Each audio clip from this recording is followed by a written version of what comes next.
Friends, welcome to Faris home food. இன்றைக்கி வந்து டேஸ்டியான சுவையான சிம்பிளான சிக்கன் மட்டன் எதுவுமே போடாத ஒரு பிளெயின் பிரியாணி எப்படி செய்யலாம் சொல்லித்தரேன். இது ரொம்பவும் நல்ல ஒரு டேஸ்ட்டாக இருக்குங்க. வாங்க இந்த டேஸ்டியான பிளெயின் பிரியாணி எப்படி செய்யலாம் சொல்லித்தரேன். வீடியோக்குள்ளே போய் பார்க்கலாம். வீடியோக்குள்ளே போய் பார்க்குறதுக்கு முன்னாடி நம்மளுடைய சேனல் ஃபேரிஸ் ஹோம் ஃபுட் சேனலில் சப்ஸ்கிரைப் பண்ணாதவங்க சப்ஸ்கிரைப் பண்ணிக்கோங்க. தேங்க்யூ. பிளெயின் பிரியாணி பண்ணுறதுக்கு நான் இந்த கிளாஸில் 3 கிளாஸ் அளவுக்கு பிரியாணி அரிசி போட்டுக்கிறேன்.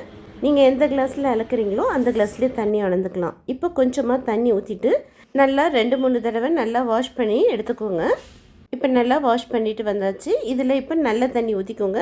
கொஞ்சம் நேரம் ஒரு 1/2 hour வந்து நல்லா அரிசி ஊறட்டும்.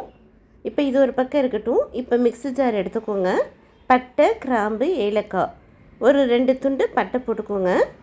10 ஏலக்காய் போட்டுக்கலாம். 20 கிராம்பு போட்டுக்கோங்க. போட்டு நல்லா பொடி பண்ணிட்டு வந்துடுங்க. பாருங்கள், பிரியாணிக்கு பொடி ரெடி பண்ணியாச்சு. இப்போ குக்கர் வச்சுக்கோங்க. 1/4 கப் அளவுக்கு எண்ணெய் ஊற்றிக்கோங்க. 2 டீஸ்பூன் அளவுக்கு நெய் போட்டுக்கோங்க. உங்களுக்கு பிடிக்கலன்னா வேண்டாம், ஸ்கிப் பண்ணிக்கலாம். பெரிய வெங்காயம் நீல வகையில் நறுக்கின 2 வெங்காயம் போட்டுக்கோங்க. போட்டுட்டு நல்லா வதக்கிக்கலாம். வெங்காயம் நல்லா கோல்டன் கலரில் ஆகிற வரைக்கும் நல்லா வதக்கிக்கோங்க. பாருங்கள், இந்த அளவுக்கு நல்ல கோல்டன் கலரில் ஆகணும். இப்போ 2 பச்சை மிளகாவை கீரி போட்டுக்கலாம். பச்சை மிளகாவும் போட்டு வதக்கிக்கோங்க. இப்போ இது கூடவே 2 டீஸ்பூன் அளவுக்கு இஞ்சி பூண்டு பேஸ்ட்டு போட்டுக்கோங்க. இஞ்சி பூண்டு பேஸ்ட்டு போட்டுட்டு நல்லா வதக்கிக்கலாம். கூடவே கொஞ்சமாக ஒரு கைப்பிடி அளவுக்கு கொத்தமல்லி, ஒரு கைப்பிடி புதினா போட்டுக்கலாம்.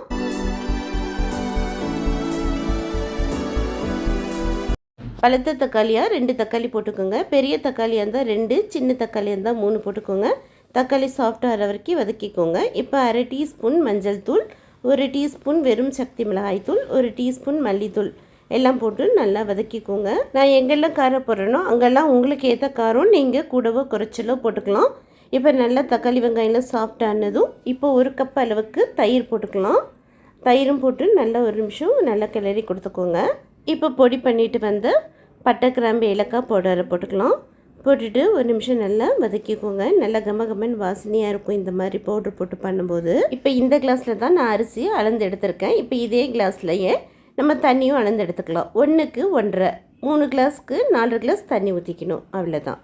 இப்போ இதில் 4 கிளாஸ் அளவுக்கு தண்ணி அளந்துருக்கேன். இப்போ அந்த 4 கிளாஸ் தண்ணியும் ஊற்றிக்கலாம்.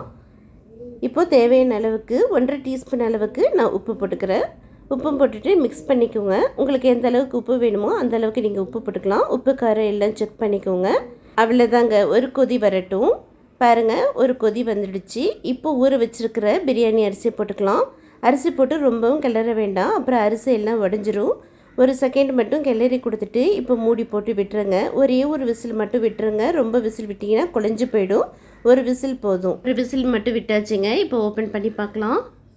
பாருங்கள், நல்லா சூப்பராக உதிரியாக பிரியாணி, பிளெயின் பிரியாணி ரெடி ஆகிடுச்சிங்க. அவ்வளோதாங்க. பாருங்கள், எவ்வளோ சூப்பராக நல்ல உதிரியாக இருக்குது. நான் சொன்ன மாதிரியே செஞ்சு பாருங்கள். கண்டிப்பாக உங்களுக்கும் இந்த மாதிரி உதிரியாக கிடைக்கும். இப்போ வாங்க இது ஒரு பிளேட்டுக்கு மாற்றிக்கலாம். சூப்பரான டேஸ்டியான பிளெயின் பிரியாணி ரெடி ஆகிடுச்சிங்க. ரொம்பவும் நல்லா சூப்பராக இருக்குங்க. சிக்கன் மட்டன் இல்லாத நேரத்தில் இந்த மாதிரி பிளெயின் பிரியாணி செஞ்சுட்டு கூடவே வெங்காய சம்பல் வச்சு சாப்பிட்டிங்கன்னா அவ்வளோ சூப்பராக இருக்கும். இதே போலேயே செஞ்சு பாருங்கள். ரொம்பவும் உங்கள் எல்லாருக்கும் பிடிக்கும். செஞ்சு பார்த்துட்டு எப்படி இருக்குன்னு கமெண்ட் பண்ணுங்கள். இந்த வீடியோ பிடிச்சிருந்ததுன்னா மறக்காமல் லைக் பண்ணுங்கள், ஷேர் பண்ணுங்கள், சப்ஸ்கிரைப் பண்ணுங்கள். தேங்க்யூ ஃபார் வாட்சிங். பை.